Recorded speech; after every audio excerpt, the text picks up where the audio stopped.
That's what I'm talking about, son. Get you some of that daggone pie. Woo-hoo! Looky there. There's your bug-eyed big one right there. Getting started. We're getting started. Here's what I'm talking about. Gosh dang gorilla. Let's go, baby. Straight meat. God, look at that big one.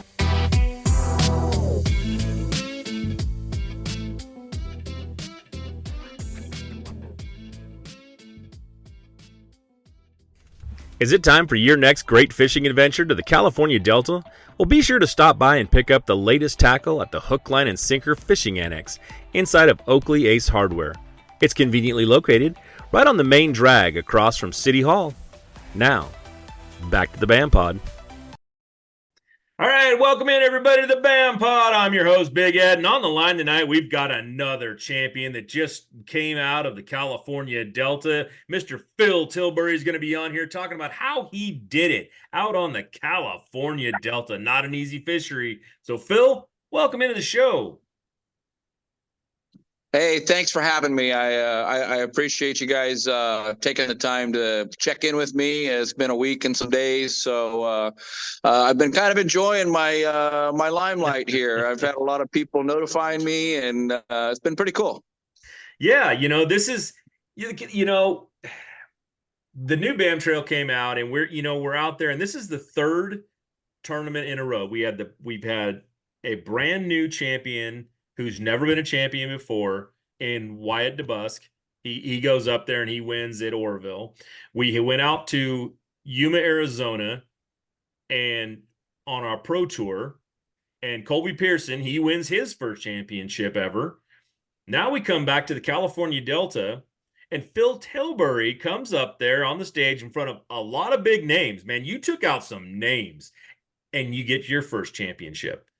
So, there's a bunch of people out there that'd love to know, what you were doing. Now, I know that you fish some Wednesday nighters, and you don't want to get up all your secrets and all your stuff that you got going on. And I know it's tough to kind of balance that. So, feel free if you need to cut something out, don't talk about it, whatever. Absolutely. We understand that completely.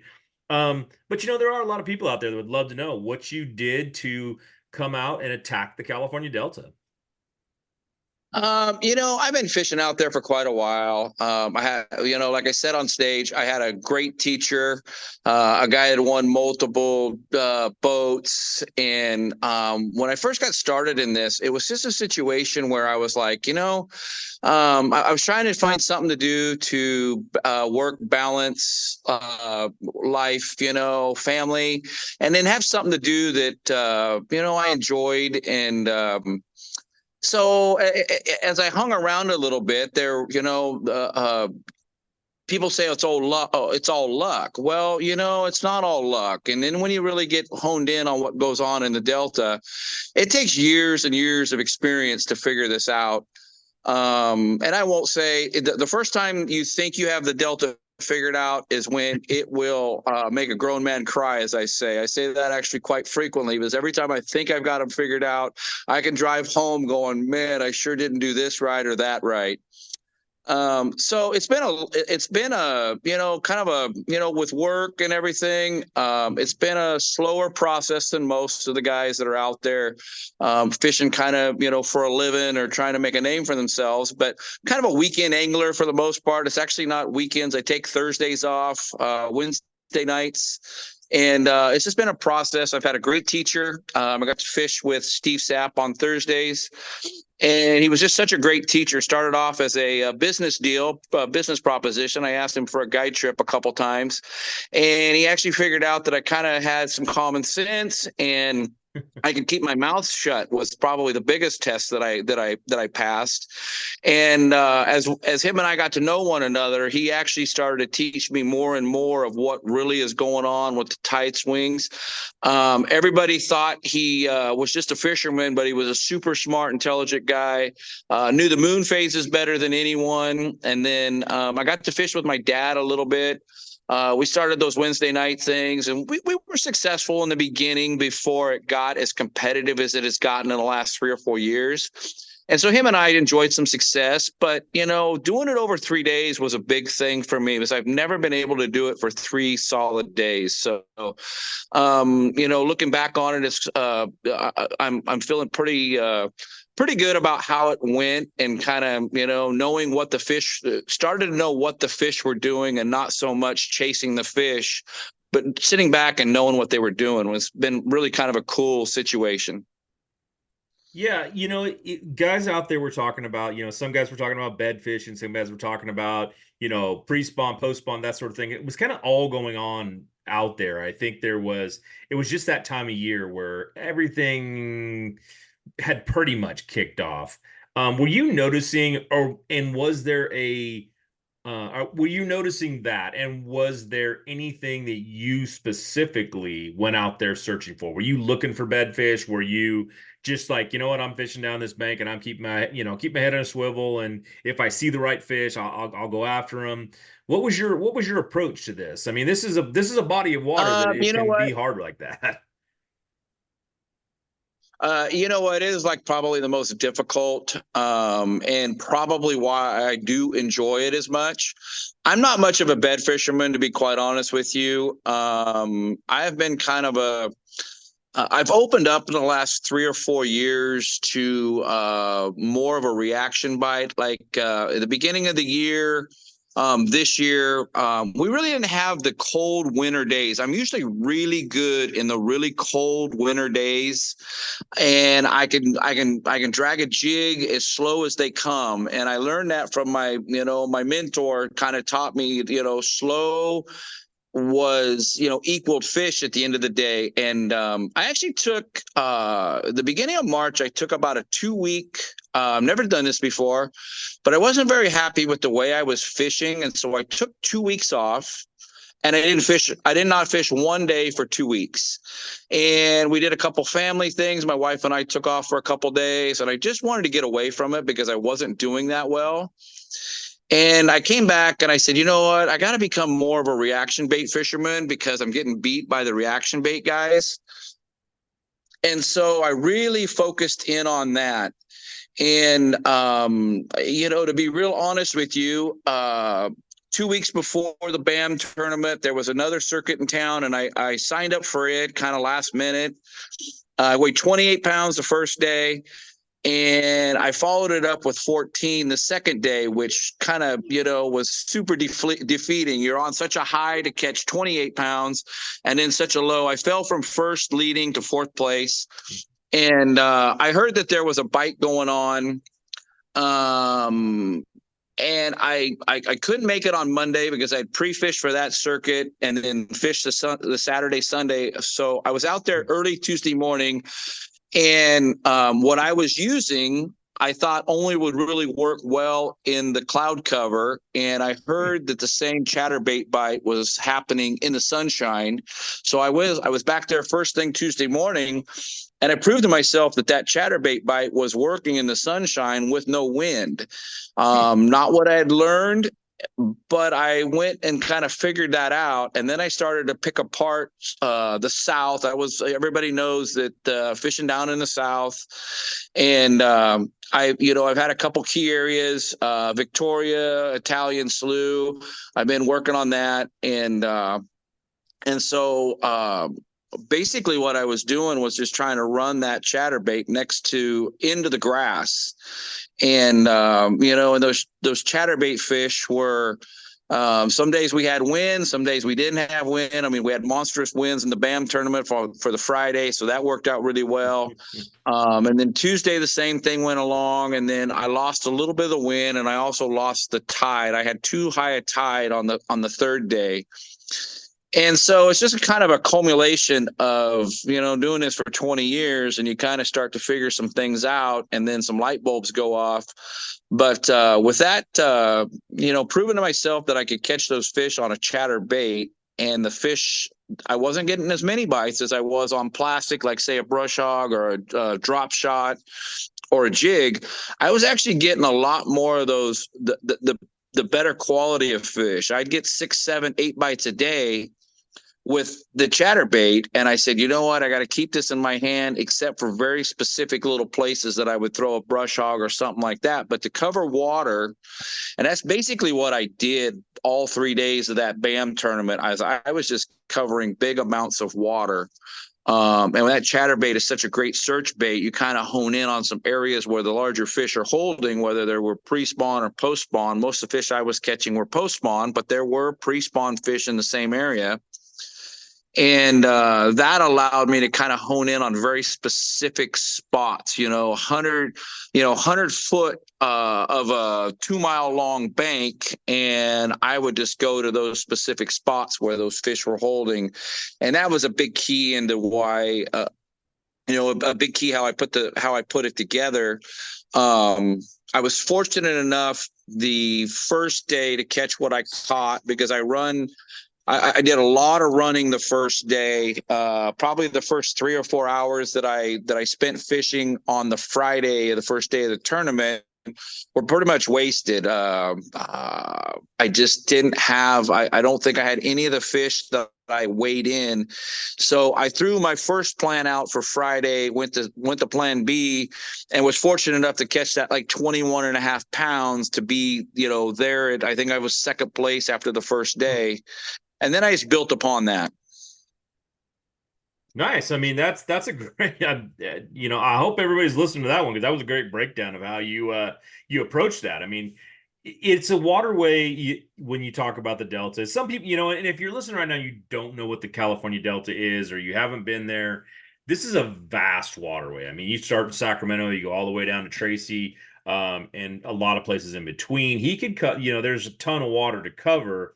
And to break it down and divide it into the areas that you did and find those things. Now you're talking, you've had 20 years of experience on the water. You've had some great mentors and Steve Sapp. You've had, and I'm sure you've had plenty of other people that you fished with out there that have taught you a lot. And this is one of those things about the lake and about this fish, or about this body of water in general, that, you're constantly learning. And I think you said that in there, that you have to always be learning about this thing and seeing this.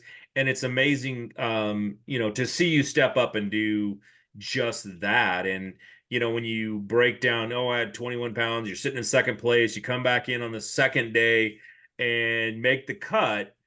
At what point was it that you were just like, you know what, I'm in this thing. I've got a really good shot. Was that the way you felt on day 3, or were you sitting there going, I don't know what I have left? We're going to take a short commercial break and talk to you about one of our great sponsors, StoreQuest Self-Storage. They're here to help you get your garage back. As an outdoor enthusiast, you have gear, lots of expensive gear, equipment, boats, trailers, and vehicles, probably all stored in your garage. You need a storage space that's easy to access, secure, and climate controlled. And that's where StoreQuest comes in. Head over to storequest.com. Plus, members receive an exclusive 10% discount with the offer code BAM10. That's BAM 10. StoreQuest is the official self-storage partner of the BAM Tournament Trail. Now, back to the BAM Pod. I actually thought on after day 2, I ran my stuff that I'd run the last part of day 1, and I honestly on day 2, I started pre-fishing around 11 o'clock. I had on Saturday morning, I had 18 and a half pounds in the boat at 7:22 in the morning, and I had only been fishing for 25 minutes, and I had 18 pounds in the boat. And I'm sitting there going, okay, 18 pounds. All I need is one more. And I had one small fish. I had 4 decent fish on Saturday morning by 7:22. I looked down at my graph, had my clock on it, and I was like, wow. I have a graph on the front of my boat. I use it for the temperature, the depth, and the time. And that's about all I know how to use on the whole thing. And I'm not one of these spotlighters, all this controversy about the spotlighting. I'm a just go out and go fishing kind of guy. So when I had that at 7:22, it took a ton of bricks off of my back. So I said, I'm going to be a lot freer. I'm going to be able to fish free for the rest of the day. And I'm like, I got to check in at like, I don't know, 3:20 or something. I'm like, I said, I remember calculating, I got like 8 hours. I got a 45-minute run to get back to Big Break Marina. But I said, other than that, I've got 7 hours of fishing. And I went, I kind of had a milk run, and I said, I'm only at stop number 2 and I've already got this. So I said, now I'm going to start expanding on my area. And I started, I wanted to keep my co-anglers around fish, but I also didn't want to beat up the stuff I had. It's kind of a tough thing to be thinking about. I'm the type of guy that I'm an open book for my co-anglers. I don't, I said, here it is, here's the water, you catch it behind me, they're your fish. It's not a big deal. But we were going up one stretch of bank on the second day. I catch a 3.5, doesn't help. My catches a 3.5. He's excited, and I'm like, we're leaving, because I'm not going to burn the rest of these fish, because I may need them really bad tomorrow. So we went to other spots. I made sure I think all 3 of the co's, obviously the guy I fished with the last day won his side of the thing, but my first 2 days both made the top 10. And I was fishing stuff that I hadn't fished in 5 or 6 years. Looking, kind of just doing some scouting.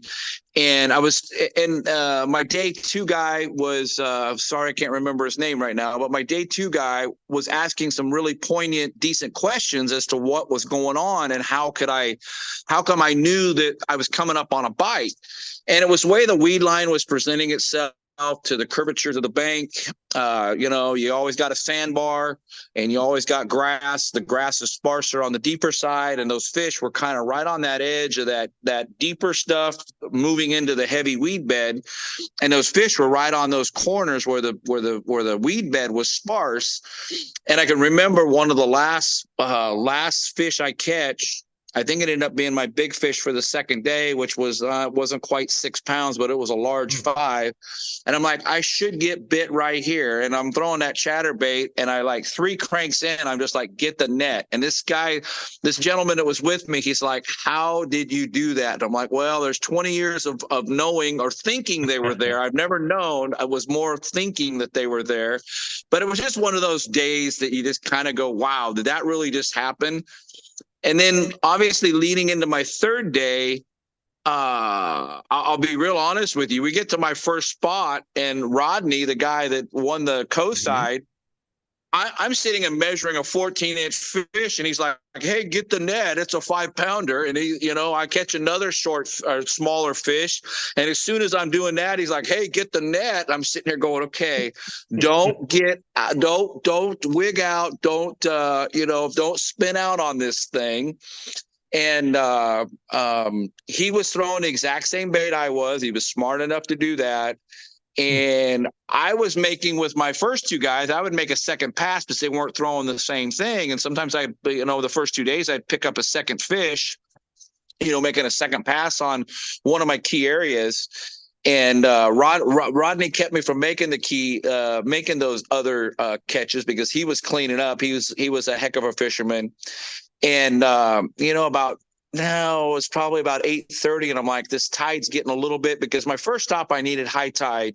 I said, man, I'm starting to lose the tide. And I had one little deeper section that I thought were more of the pre-spawn type fish. And so I rolled across that, and I hooked a fish, and I'm like, get the net. And it ended up being one that was almost 7. I think it was 680 on my scale that I had weighed. And that was the fish that kind of propelled me to, because basically I only had 2.5s and, like 2 and, big 2.5, 2 3/4 pound fish to make up my 17 pounds. And I will admit, running in, I thought about Ish and Ken, and those kind of guys entered my brain, and going, wow, did I leave the door open? Because I know, but then I started thinking, well, there's 27 pounds was the biggest limit that was weighed. I said, Ish has got to have 24, Ken's got to have 24. And the kid that finished, I think third, Klein, I think his name was, and I don't know him very well, but he was another worry that I had. So I was kind of like, well, I got a 6 pound lead on second, or five and something, some change lead on second place.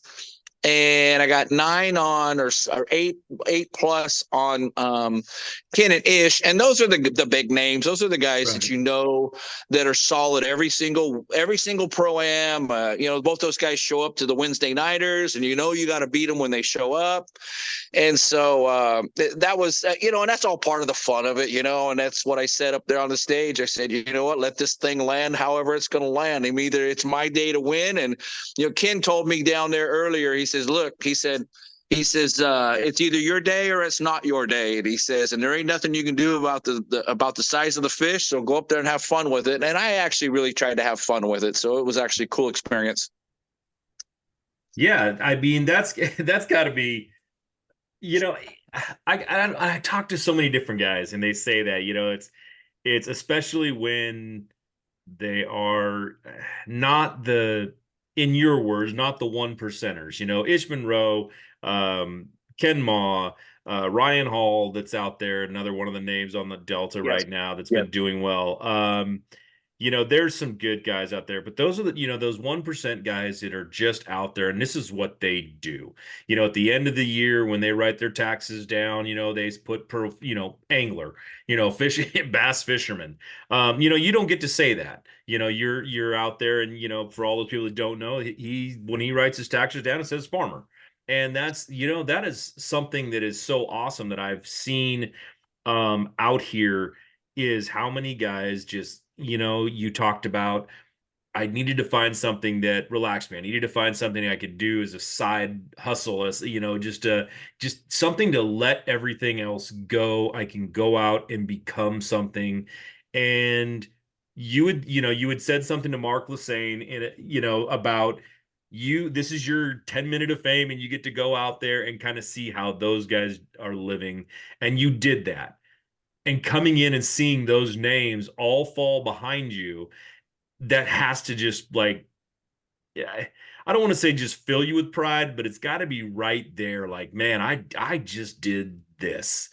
How does that make you feel when you look back and go, I just beat all the guys that all I can think of is those are the guys I'm supposed to beat to be considered really good. And I did that. My predecessor told me, he said, you got to beat the best to be the best. And on that particular weekend, I got to be the best. My Bass Angler magazine trophy's been sitting on my counter since it got home, and I walked by it, and I'm like, wow, it still hasn't really sunk in that.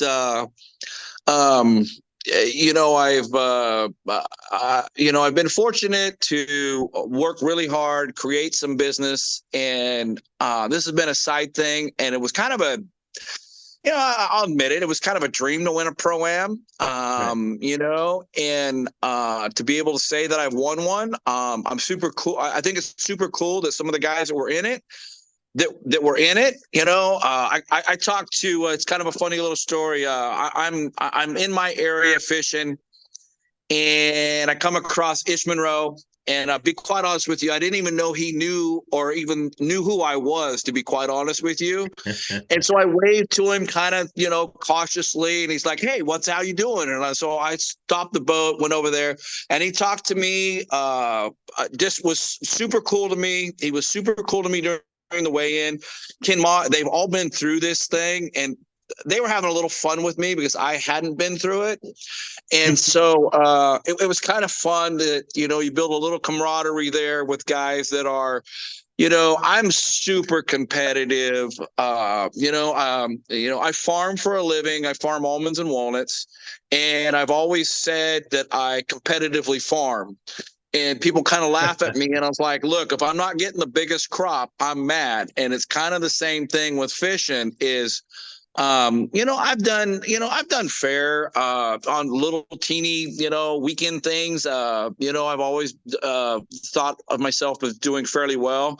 But when you put yourself up against that kind of stiff competition, and you look at just the top 10, those are guys who've all been fishing for a long time, there's a bunch of sticks in that top 10 that, at any given time, and especially being on the Delta, you just never know. I mean, you can hook a 10-pounder at any time.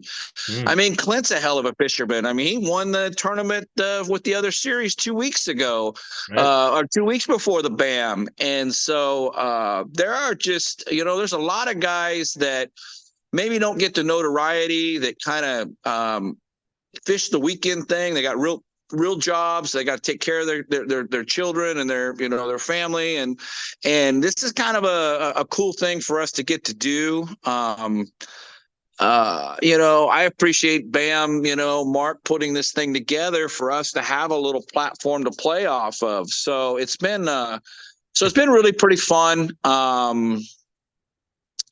Hey, I don't have Ish's phone number, but I'm sure that I actually promised Ish I got a pond on one of my ranches that has a bunch of crappie in it. And he actually said, hey, I'm going to look you up when I get back from the opens, and I'm going to want you to take me crappie fish. And I said, hey, it's on me. I'll take you crappie fishing. So anyway, it's been kind of fun. And, they were shooting teasing me a little bit about back there because of how nervous I was. So it's looking back, it was a ton of fun.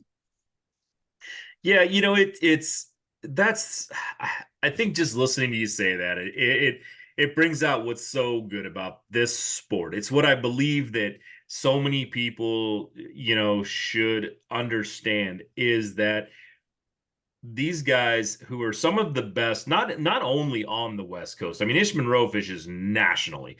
This guy is out there everywhere. There are names out here that have come out. I mean, you've got the Cody Myers and Skeet Reeses and Ish Monroes and, you name it. There, Aaron Martin's, rest his soul. These are all such great anglers, and they've been all over the world. And they come down, and when you talk to them on the water, or you talk to them at the tanks, whatever, they're still just average guys who are out there to have some fun, do some great things, and treat everybody, pretty much as equal. I mean, you're all in this, you're all out there fishing, you're all out there in boats, you're all doing this, and yeah, they're gonna give you a little hazing because they've been doing it for a long time, but on a bigger stage. But you're out there now, and you're playing with those guys in this game, and they're still open and honest and out there to see that you do the best. And it's one of the things that I had talked about. Colby Pearson is who I interviewed last time, and he said the same thing. He goes, these guys are going to keep you honest. They're going to, they're not giving you anything. You have to go out there and beat them. So when you go out there and beat them, they have a lot of respect for that, and they go, okay, now you got to keep doing it because we're gonna keep trying to beat you. So you got to keep trying to beat us. And I think that's just such a great thing to see out there. And the stories you talked about right there, just with Ish and talking to him about that, and then making that connection, and it could come out as a great thing, and it's a hard one to see in other sports. I don't see that all the time. Because these are, and in the long run, some of these guys are people you look up to in this sport, especially. So, and then to go out there and meet them, it's great. Well, and they've been doing it, and I've been super fortunate. I've never really had a network. I've probably got more network now because I got more guys calling me wanting to know what the heck I'm doing now than I've ever had. But there's a young gun that is, kind of. I think he realized I could actually fish a little bit. Christian Ostrander, he's a name that's, he's out trying to make it. I think he's one of our best chances from the West Coast to make it back to the elites, like some of these other guys have done. That kid can fish. Him and I chat quite a bit. I've been super fortunate because when Steve passed on, I inherited getting to fish with his son Aaron, and Aaron is one hell of a stick that gets to. He's got a family, commitments, and everything. Him and I are our Wednesday night partners. We fished a Tuesday night thing last year. We won the championship, or whatever you want to call with that. I've been super fortunate to fish with a couple of really cool guys, and then also have a very small network. And a network's pretty important. So the stuff that I did this, it's kind of been exposed a little bit, because all the locals kind of know what I've been doing. So I'm having to play with that a little bit.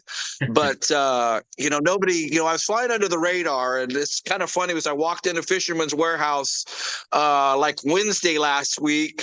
And I'm just kind of in there looking for a few things that I need, and it's like Ish's wife's like, "Hey, I've helped you 100 times and you've been under the radar." She says, "You are no longer under the radar." And then all the guys in the Fisherman's Warehouse were like, "Yeah, you're no longer under the radar." So that was actually kind of it's a nice pat on the back to get a little recognition for having a great weekend. And but I've spent 20 years trying to get that one weekend. You know what I mean? So it's been quite a bit of fun from that standpoint. Well, you went out there, you talked about a few things, and I want to break down just a couple little, you talked about you were throwing the chatterbait, and then you had a backup bait, and then was there any one thing, because you had the wind come up on day one, it laid down a little bit on day two, then day three was calm, pretty much calm. Right. Yeah. And how did that really, guys go out there and they look at when you go to the Delta, I remember the first time I ever went to Delta, and it's like, I want to find someplace good to fish. And you put the boat in the water, you're like, oh, I found it. Because every spot out there looks like there should be 10-pounders in every little thing. There's tules, there's rocks, there's gravel, there's sandbanks, everything else. When you're breaking that lake, when you're breaking that waterway down, I keep trying to call it a lake. It's not a lake. It's a river system. But when when you're breaking that down, there's so many. You named 2 sloughs. There are how many? Let's guess, 35, 50? Tackle Warehouse has been the premier online tackle shop since 2003, with a huge selection of not only the latest and greatest from the biggest brands, but the hard-to-find regional specialties as well. Tackle Warehouse. Click, save, fish. There's more. Yeah, there's more than that, actually. I think that there's like 1,400 miles of waterway, I think, included in the Delta. So I bet there's hundreds of sloughs at the end of the day. And the funny part is some guys call them one thing and other guys call them another. Right. Breaking it down, like last year we had huge rainfall. So we had all kinds of different conditions last year, meaning like the South was, the water elevation was all up. So the tides were, one of the problems that happen in the South Delta is there's so much pumping that goes on to supply Southern California with water that on an incoming tide, they can open gates and basically, negate the incoming tide. And so you don't get the water, you don't get the level of water of what those fish are used to. And that's kind of what's going on right now is they're lowering the rivers and they're starting to ship more water to the south. And so those are big time, those fish, especially since we've gotten into the Floridas in the last 15 years. The Northerns weren't as critical with the water fluctuations or the water temperature changes. We still have a lot of pre-spawn fish in the South right now. Right. Because just the amount of water that's coming down the river, and it's coming out of the bottom of the lakes, and so it has stayed cooler. Like I seen 70-degree water, stopping on my way back during that tournament. Around the French Track area, there was some water with 68, 69 degrees, and I was fishing in 64-degree water most of the time. And we had a couple cool nights. Just the last two nights have been cool. We had that little shot of rain, and so that kind of pushes them back. And those Floridas are just so finicky with any type of weather change. That's why I was super afraid that the wind quitting and laying down was going to really hurt my bite. It probably hurt my bite a teeny bit the last day. But I should have probably done a couple things differently that I've thought over. I've thought about, I probably should have expanded on my area a little bit, and I probably should have even slowed down even more, and got that chatterbait down further. Because usually that's what happens is the shallow fish are the first ones that are affected with a big temperature change or a big, like the wind stop blowing. They usually just kind of move down a little bit. And I picked up on that a little bit late in the day. And then, of course, I went out the Tuesday after the BAM finished, and I went out and checked some things.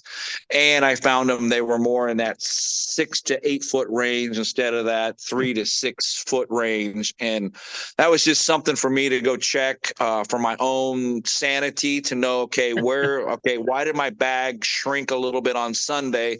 Because I remember the old timers that used to fish, the D. Thomases and all those guys, they would actually take notice of you if your bag got bigger every single day of a 3-day event or a 4-day event. And, because they would always say, oh, yeah, the first day, that's the bed fishermen.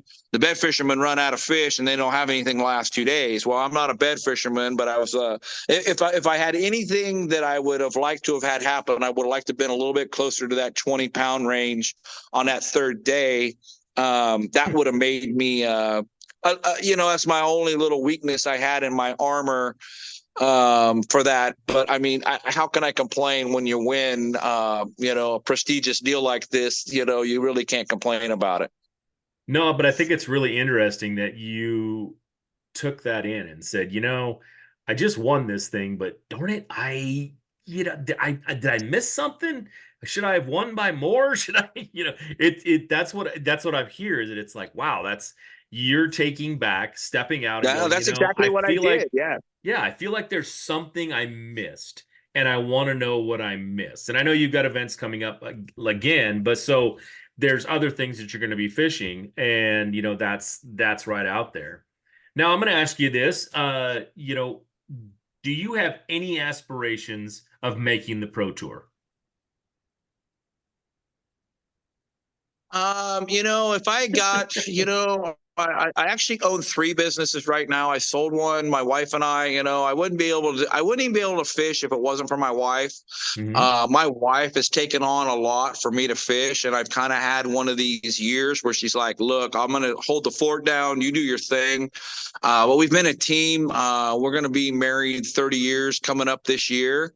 Wow. And so she's been a team member the whole time. And so maybe there's a day that we slow down a little bit more, and maybe I go venture out. But the time that I've had to run the businesses we've had, along with her help, has only been allowed me really to kind of focus on the Delta.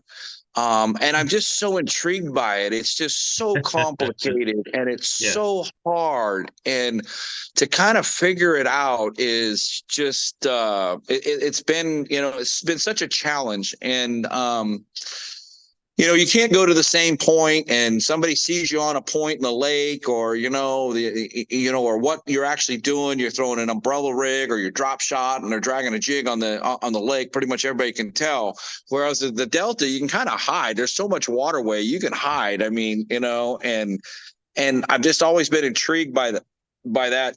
One thing of it being so difficult has been, such a challenge. I still don't feel like I've got it figured out by any stretch of the imagination, because, man, that place can just make you feel like it's the first day of fishing. And with so much social media, it's helped a lot of these young guys, and that's kind of almost what I felt like. I felt like, fishing with a couple of guys that I had. Rodney's a great fisherman on his own, but the 2 gentlemen I had the first day, they asked a lot of great questions, and I almost felt like I was almost in a teacher's role. Not that I think that I'm old enough to be in a teaching role, but I thought I was trying to give them a little insight as to what I thought was going on.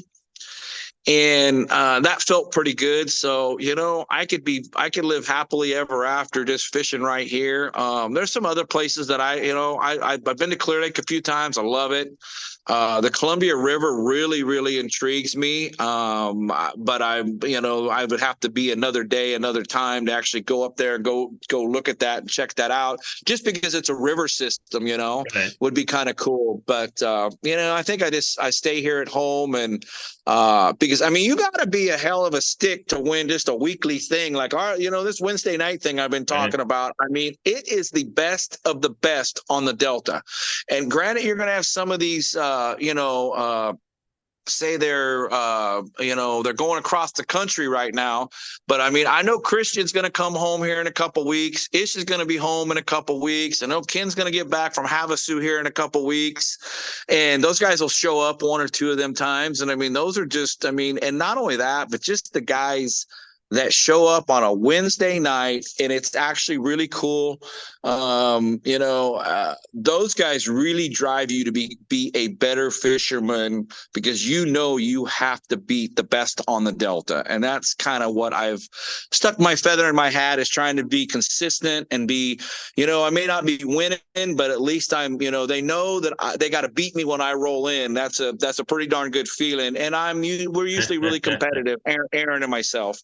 So yeah, and I was just gonna say that, you're saying Ish, you're saying Ken. Well, those guys now have to say, shoot, Phil Tilbury is gonna show up at this thing on this Wednesday night. Your name just got put up on there. Hey, you may have only won the first one. This may only be one for you right now on that major level, but that still does, and I've said it before, I'll say it again, that still puts that bullseye right on your back, man. Guys are going to be looking forward to it and saying, hey, you're a guy out there that now, just like Oksana and all those, said at Fisherman's Warehouse, you may have just put your head up when you weren't, thinking you were going to. You're not hiding anymore. You're out there. People hear that name and now they know. It's like, gosh darn it, that guy won the BAM Trail out there. He's a darn good stick. So you may have always been a good stick, and you may have always had that, and you may have kept it under the radar, but not anymore. So, put that out there and hold that out high. there, I guess. Yeah, no, I do. I'm actually, proud of my little accomplishment there. There's not a lot of guys that can say they've won a pro-am, and I can now. And it's I mean, I've had people, get a hold of me that I didn't even know they knew I fish, because I don't go around telling people I fish, and and most of the time when you tell people you fish, they're like, okay, you're sitting in a boat with an anchor and you're hanging out there, you're drinking some, having a few beers and kicking back, telling stories. But you come on I took an almond broker of mine out fishing last year one time, and he's like, dude, he said, I had no idea you guys work this hard at doing what you do. He said, this is crazy to watch you fish like you guys do. And it's, if you're not really in it, you don't really know what goes on. But I mean, you come home and it's like, after 3 days of that, my shoulders hurt, my elbow hurt. And it was kind of funny. My wife's like, look, you ain't crying here right now because you just won. So I don't want to hear no aches and pains, no crying here. So it was actually pretty funny. So yeah, I think you're dead on with that too, is that people don't understand. And I say this quite a bit to potential sponsors and even current ones that, yeah, I want to be a part of this, or we want to be a part of this. And this is what we're looking out there, is they don't understand that, back in the 50s and 60s, their grandpa sitting on the banks, throwing out and, catching a fish, drinking a cold one, and sitting back in the shade. That was fishing. It's right. come a long, long ways from there.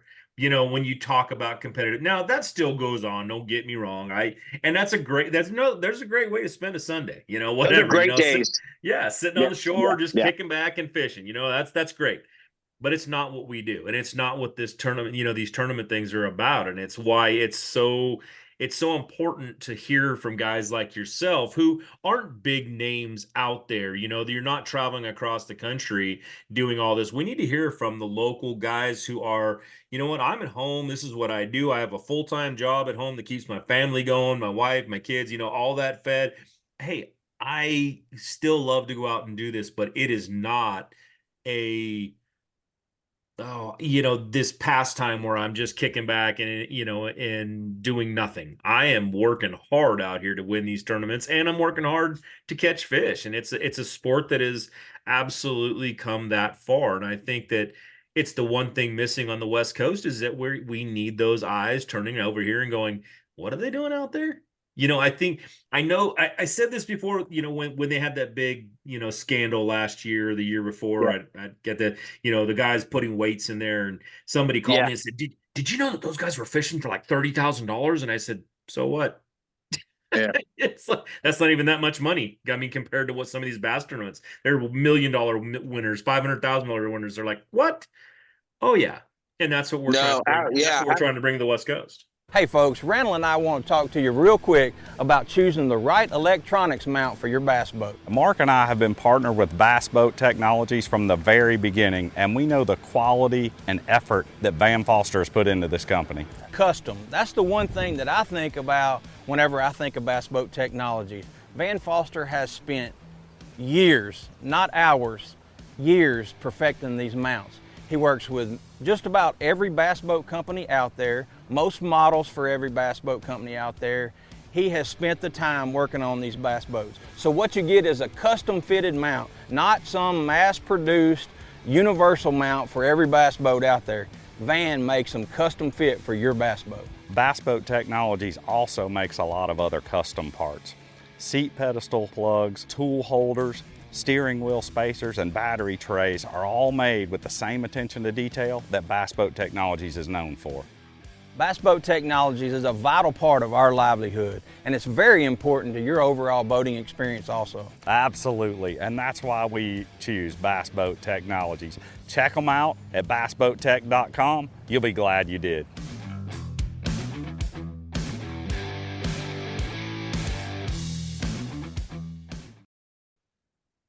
Well, and I think I've got to make a big shout out to Mark. I mean, he took a leap of faith, and him being a fisherman at heart, I think actually is what's going to help drive this circuit. I can see this circuit becoming the premier circuit on the West Coast just because we got a fisherman running it. Like I told you, but before we started this thing. Right. I have been so surprised at the amount of social media. If I was a young guy looking to build a brand, I would be in your guys' circuit. I would catch the last tournament you got, and I'd be the first one to sign up for the stuff next week, because I have been amazed at the social media that you guys, the presence you guys have had, and the blast out you guys have had. I'm not look. I'm way beyond trying to build a brand. That's not me. I'm out having a good time. I absolutely love bass fishing. It's a passion of mine. I mean, I love it probably as much as the guys that are touring nationally. I'm not building a brand though. I'm just trying to go out and have a good time and compete. I could tell my wife, I said, look, I can go compete with the 25-year-olds at 55 years old. And I said, and that's a damn good feeling, because there ain't many other sports that I can go compete with these young kids with. And I said, I can still compete. My knowledge, I mean, maybe I don't make as many casts as those young guys do. I'm tired and beat up for 2 days, day and a half, 2 days after a 3-day tournament and 3 days of pre-fishing, 2 days of pre-fishing, whatever it was.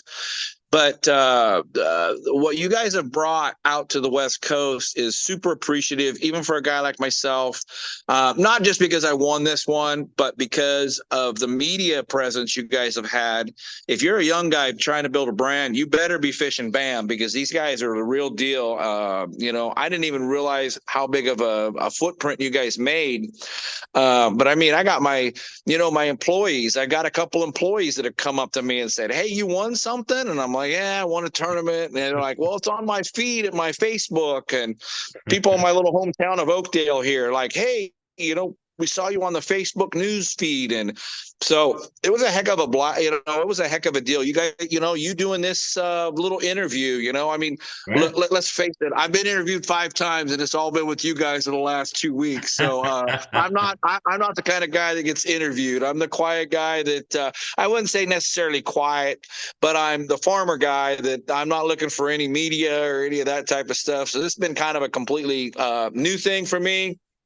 And it's been fun. And hey, like I said, I think in my interview, hey, I'm going to live with 5 minutes of limelight, and I'll be there signed up for the next ones that come through town here. I love doing it. So it was been cool. Yeah, be expecting a little more, because you're talking on a show that is in the top 10% of the nation. So Well, we yeah, are I this can may only imagine. I can this only imagine. this may be a small talk, this may be a small podcast, but we are one of the we're pretty powerful out there. So we're in the Well, top percent of I the was surprised nation, and we're going to at your get guys' out there, and magazine. oh yeah. I was surprised at you guys' magazines. You guys have got the who's who in your magazine doing articles and Mhm. what have you. And I was just like, wow, man, this is crazy, And so anyway, I was Yeah. I'm riding along, and I'm the working guy that won one. So how's that? Yeah, and that's what I told you at the very beginning of this. We got about 10 minutes left of the show, and it's one of those things. It's like you just dropped a bunch of knowledge about the Delta, and it's a place you love to fish. It's a thing you love to do. I got to have a little fun. I got your wife up on the stage. Not a lot of guys will do that, but hey, you know what? She was a great sport about it. I love the smile on her face when she was out there watching you win one and taking this thing on, and so that was great. So I was like, you know what? I got to get her up here, and I got to interview her a little bit about what she just watched happen. And I know she was taken back a touch, but she was a good sport about it, and it was great to see the I love seeing when the families come out and support their anglers and their everything. And there were a lot of families out there, a lot of young kids, a lot of and I think when they grow up in this culture, it's going to make them a better person in general, and they'll be used to going and seeing it and doing it. So with the last kind of 10 minutes of this show, just tell everybody what they just heard and who they just heard it from out here. This is Phil Tilbury, and this is who he is. Phil, it's your show, man. You know what? I loved you. What was really cool was when we got there, we tied up and we had a few minutes all to kind of chat the top 10. And it was super cool because everybody was kind of put back by how many people had showed up to watch the weigh-in, and that was really cool. A lot of the anglers had their families and their kids there. My kids are a little bit older; they're out of town, and it was really cool seeing some of the young kids there. Some of them had some signs up for their dads and all that kind of stuff. And I thought that was absolutely awesome. Other than that, I just was like, I was just trying, I'm at an age where I was trying to take it in if I did. But one of the worst things is you don't know whether you do or not until you're on the stage and you take the two bags. It'd be nice to have been able to take in some of that.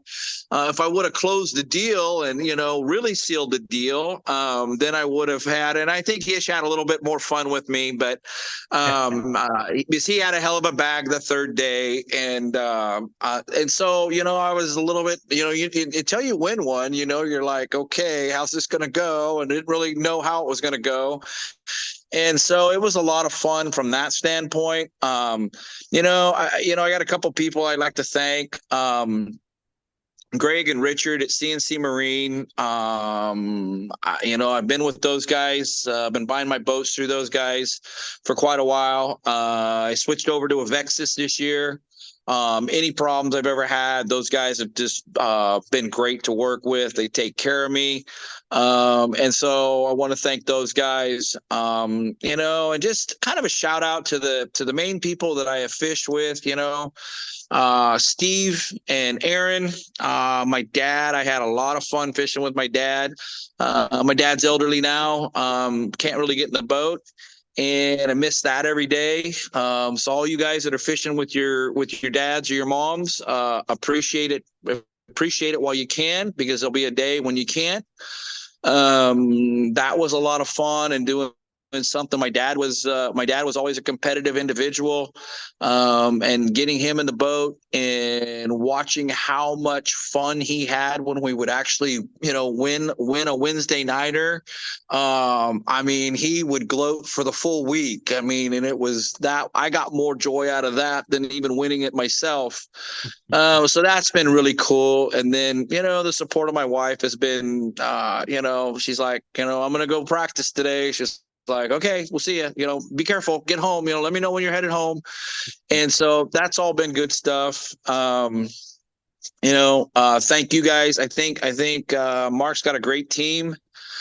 He's assembled, and you guys will probably your first season will do things differently next year than you did this year, just because you'll get experience and you guys will get better at doing what you do. I thought you guys did a fabulous job. I have fished every circuit that's come along the Delta for the last 20 years. Or last 15 years, probably. I've had some hiatuses due to business obligations that I couldn't fish as much. So there were some years that I skipped.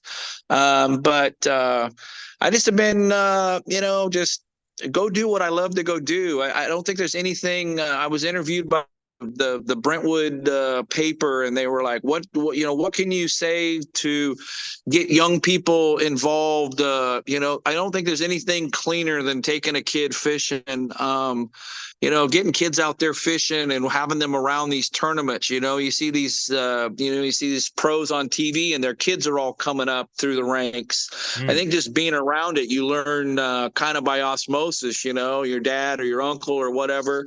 But I mean, if there's a chance, you take a kid fishing, because the world's a pretty ugly place out there on some days. So being out there fishing, it's kind of an escape for me. I can actually go out there. I actually love fishing by myself. I mean, I love having a partner, but I can actually love to go practice and fish by myself. My brain, it's food for my brain. My brain quits thinking about my business, and I think about the fish.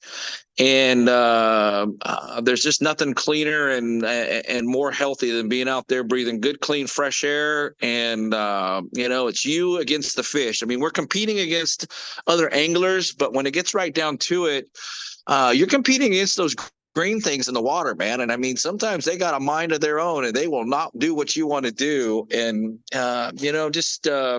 taking care of what we got, these waterways, keeping them clean, and making sure that we don't overfish the stuff. We're always catch and release, all of us, but it's like taking care of our the future generations is a big thing. Absolutely, Phil. Great words. First and foremost, I want to say congratulations, champ. And second, thanks for coming on and doing this show. I want everybody to know out there, before we started this show, he goes, I don't know what I'm going to say, and I'm not sure if I have anything to say. I don't remember speaking that much on this show. So, Phil, you did a great job, man. This was a great show. You put out a lot of knowledge for everybody. Thank you for doing this. Thank you for taking the time. Thank your wife for, supporting this whole thing and being behind you this way. It was great to have her out there. Great to see that. I heard your daughter gave you a little bit of a ration and put you on some social media. I found some social media for you out there too. So that was good. She was reposting me, and I'm like, okay, I guess that's a good thing, right? She says, yeah, Dad. She said, my friends all think this is super cool. So it was actually kind of funny. She actually had a good time with it too. So that was, your kids are your most important thing. And, having them just take a couple jabs at you to laugh at was, it was good times. So. Now, do you have just the one daughter, or? I got a son. My son is in our farming operation, and he helps to make everything go. And he is doing quite nicely, taking over the reins of running. We farm about 2,500 acres, and he is pretty much. We've got other help. Don't get me wrong. I've got a couple other great managers, but it's always it's really cool to see your son. And he was never forced into it, because I was like, I'm not going to force him, but he's come into it and he's done it on his own terms, and that's been super cool. And my daughter, she lives in Reno, and she graduated there. And she's working there in Reno, and she's doing her own thing, and she may come home to the family business someday, and she may not. So I want them to do what they want to do, because as the old saying goes, my grandfather used to tell me, he was a Chevrolet mechanic for 44 years or something. And he says, you need to find something you really like to do, because a lifetime is a long time. And I was fortunate enough to find something that I love to do in in business, and then I got to find, a hobby / whatever you want to call it, a little bit more than a hobby. It's a little bit more of a passion. But this bass fishing and competitively doing it has been quite fulfilling, to say the least.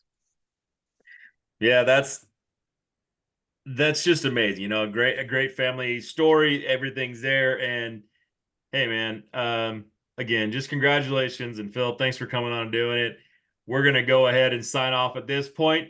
It is the BAM Pod. Thanks for tuning in. I'm glad everybody did. I've got some different commercials that came up in the middle of all this. So I hope you guys support some of our sponsors out there that have done so much for us and do this great thing for the BAM Trail. And if you want to see the next one, I think the Pro Tour is the next one up on Lake Almanor. So yeah, tune back in. Phil, thanks again, man. Great to hear from you.